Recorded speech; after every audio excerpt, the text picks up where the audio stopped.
We must stop importing extremism through senseless immigration policies. We have no idea where these people are coming from. There's no documentation. There's no paperwork. There's nothing.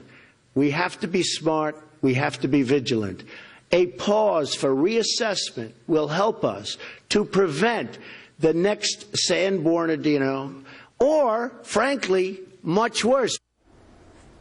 Donald Trump saying we need to pause our Syrian refugee program as President Obama renews his commitment to bring in 10,000 Syrian refugees.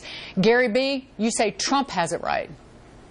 He does in this case. Look, I don't see the problem with pausing if we don't know what we don't know. Look, everyone's saying, oh, we can trust the government. They've changed things around. They have new regulations. This is a government where the TSA failed 95% of the tests, where, you know, people tried to smuggle things in, set up people, not real people. They failed 95% of the time. How can we trust the government? Look, Governor Brownback of Kansas recently rejected taking in any more refugees. He went to the Obama administration. He said, give me documentation, proof that these people have been vetted. The administration said, no, we're not going to do that.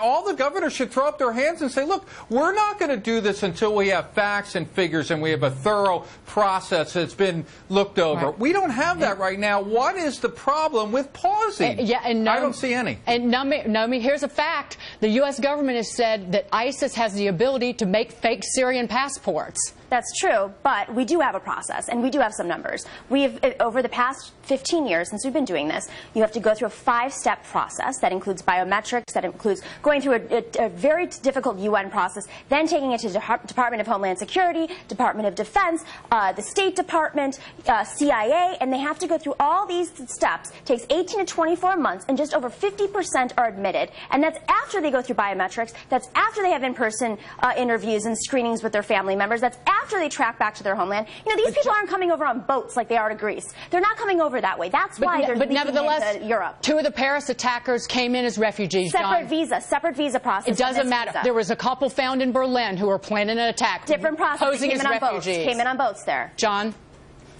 Look.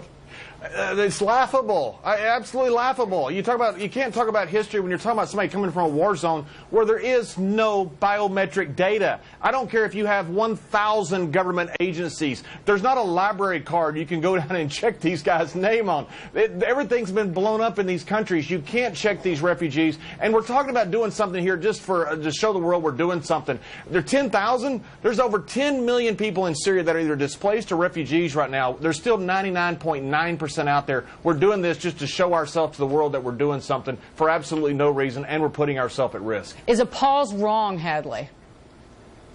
Oh, I don't think it's wrong at this point. The United States is one of, if not the most compassionate country in the world. And there are many Americans who would love to help refugees in this way by welcoming them to our country. But there are other ways that we can and do help. We are the most generous people in the world. I hope that we will support the relief organizations and global charities that are out there on the ground with refugees. So there are ways that we can be compassionate while also honoring our own national security. Jonas?